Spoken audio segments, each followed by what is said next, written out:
първия ми вид ще е малко мръсен.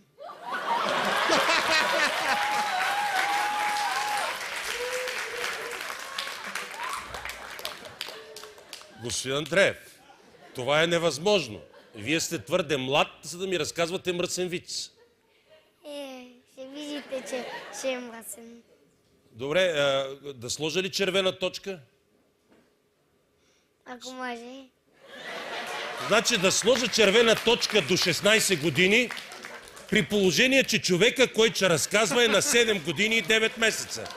Не ви ли звучи малко абсурдно? Не, всъщност не. Всъщност не. не. Слагайте червена точка. Моля? Да не слагам червена точка? Не. Окей, добре, готов съм да ви чуя. На вълка му била много голяма пишката.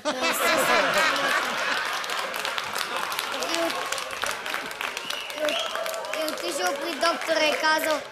Андреев? Окей, слушам ви.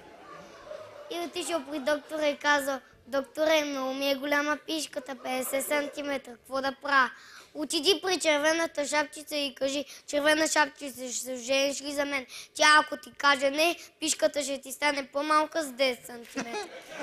И вълка отишъл при червената шапчица и казал: червена шапчица, ще се ожениш ли за мене? Не, и пишката му станала по-малка с 10 см на 40.